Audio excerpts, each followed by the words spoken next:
आइया यही चैत के महीना में एगो बिरहीन अपना पति से कहते कि ए राजा देखो इतना दिन हकल अब के हकी सर से कहीं कहती ए बबुआ अरे की गरमी में छूटता पसेना तके हकी लहंगा में देना हक दो ना राजा हो राजा जी बात मानी कितना प्यार से बोला तारू हो जरूर कोनो बात ए मोहित भाई उमेश भैया ए रोहित ये राजू भैया हाय देखो हाँ हाँ गरमी में छूटता पसेना लहंगा में के हाकी देना गरमी में छूटता पसेना लहंगा में के हाकी देना राजा के हाकी देना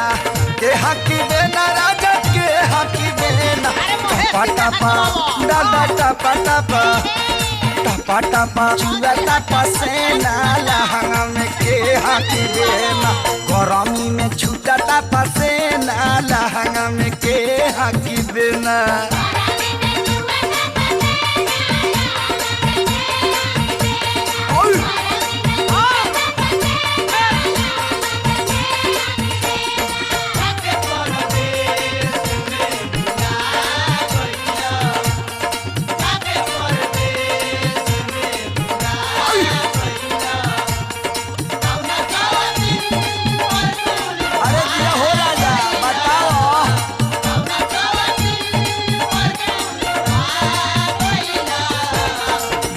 परदेश में भुला गईला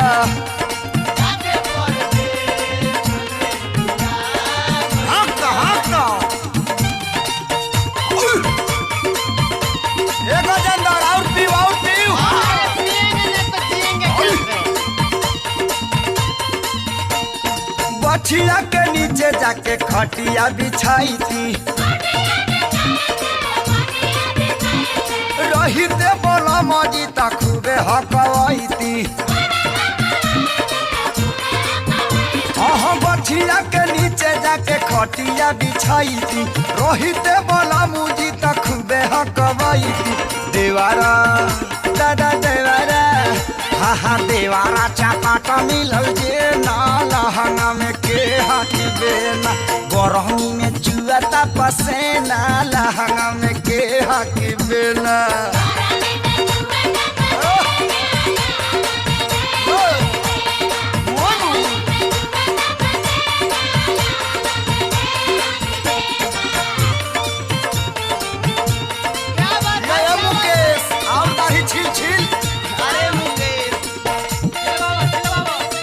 हरिहान छील दाढ़ी छोड़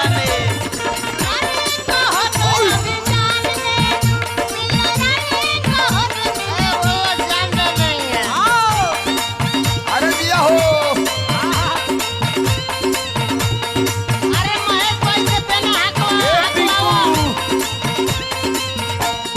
ताऊ से तवा के नीचे फेंके बुझा बूजी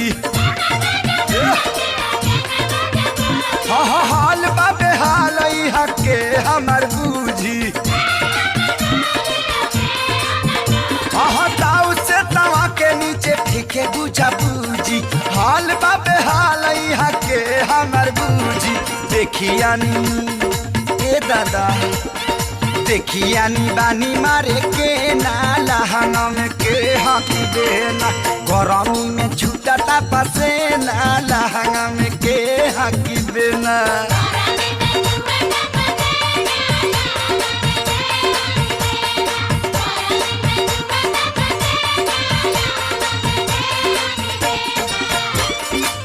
गोपाल भाई यो कृति सिटी सेंटर रंजन भाई रिंकू भाई पप्पू भैया हैया खा ए छोटू भाई अरे ताकरे कर रहा हो हाँ पियऊ महेश परदेश चली गईल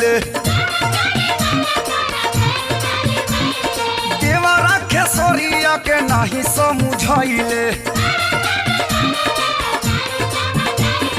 पियाऊ महेश परदेश चली गईले देवरा खेसरिया के नहीं समझाइले धारी के ए दादा रे धारी के जुबाना लटके नाला हम के हकी बेना गरमी में छूटा पसे नाला हम के हकी बेना।